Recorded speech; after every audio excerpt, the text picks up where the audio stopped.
The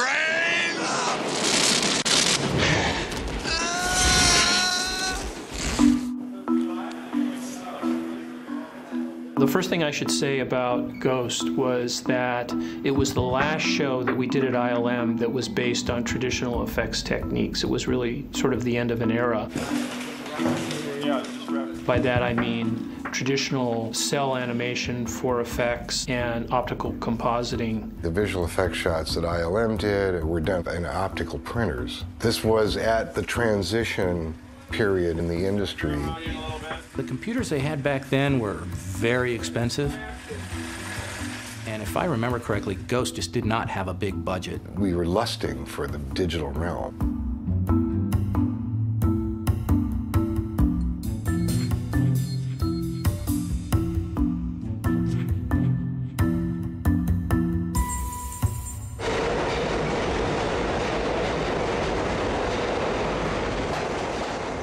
When we first started talking about doing Ghosts, one of the problems is that you can't tie up the New York subway system while you do the film. They did do some footage in New York City, I think of trains leaving the stations as they came down the staircase, things like that. But eventually the decision was to do interiors, I think, in Hollywood, and then up here we would do all the miniatures. As a visual effects cameraman on Ghost at ILM, I photographed a number of miniatures. There were live subway trains in New York. There were interiors done at Paramount inside the lot on a full-size set for the interiors with the actors and moving on gimbals.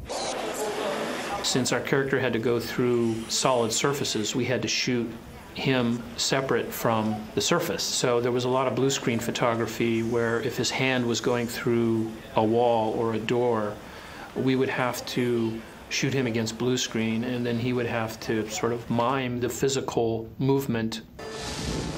What Jerry Zucker originally explained to us was that when a character passes through a surface, he absorbs that surface. He took a napkin and put it into a cup of coffee, and we watched the liquid absorbed onto the napkin, and he said, "That's what I want." My picture is, if you're him, and I go through them, so many of the scenes in this movie, I have to do by myself, with no actor. So when I follow Willie, as he goes through this apartment, we rehearse it, get it down, the camera follows the movement, and then everybody goes away, except for me. You son of a bitch!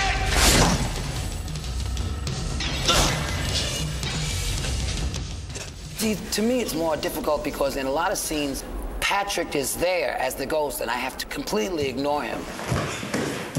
So I think it would almost be easier for me if I was acting to nothing than having to ignore someone. Like, no, you don't exist. You don't. Yes, you do. No, you don't exist. Yes, you do. I see it right there, you know.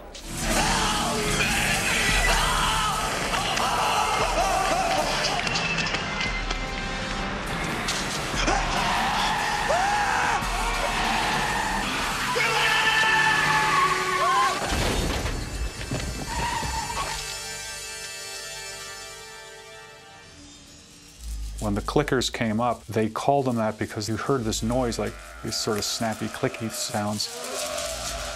They sort of came out of the shadows. They were the shadows. I love the idea that shadow was, in a certain sense, a way in which the darkness of life is somewhat inhabited. And that when someone dies, these shadows actually literally emerge as real forces. And they come into these globular forms and they envelop you. Yeah, then you cut this way. Then from there you cut to Rick Aviles, and he goes. John Van Vliet was on set supervising when they would shoot those performances with the actors, and we dragged Willie off. They knew they wanted him ass on the street and just racing off to a vanishing point sort of a thing. We tried animating small puppets. The scale wasn't right, and so we ended up making this hybrid between a guy in a suit and stop motion and full size. John had the idea to hire a mime, and I thought, great, a mime. Who doesn't like a mime?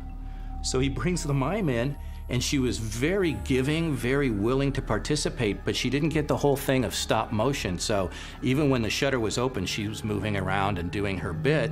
And it was like, no, you got to hold still when the shutter is open. You can only move for the 4 seconds that the shutter is closed, and she didn't get it. It took a while for them to get those shadows right. I thought, oh no, we do all this work and they're gonna ruin it with lame effects. But everybody pulled together. And I told John, I said, look, you know, that costume will fit anybody. You put the damn thing on. And John said, well, I already got a job. You put the thing on. And I went like, yeah, okay. And I thought it was only going to be for like 1 or 2 shots. And I'll never make that mistake again. From backgrounds I had shot on the actual set where they were doing the movie, I would duplicate that layout. And then I would have these guys move through that set 1 frame at a time in white, and later we would turn that into black. So everything is reversed.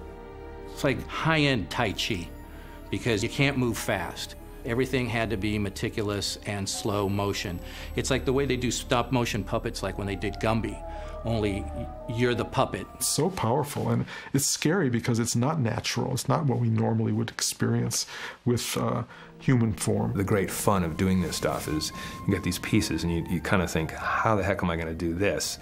And then some days or weeks later, you get it together and you see these shots, and they absolutely look like that you were there. 2, 3, 4.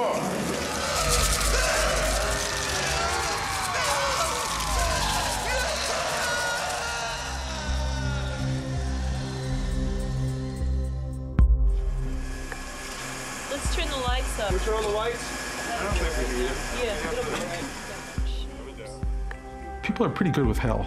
They have a pretty good idea of what hell looks like, and with a lot of experience of touching those elements in human life, heaven has always been harder. They had let this go and hadn't addressed this end sequence and didn't have much time. In fact, I think there was only something like 6 weeks or something like that, or 8 weeks left.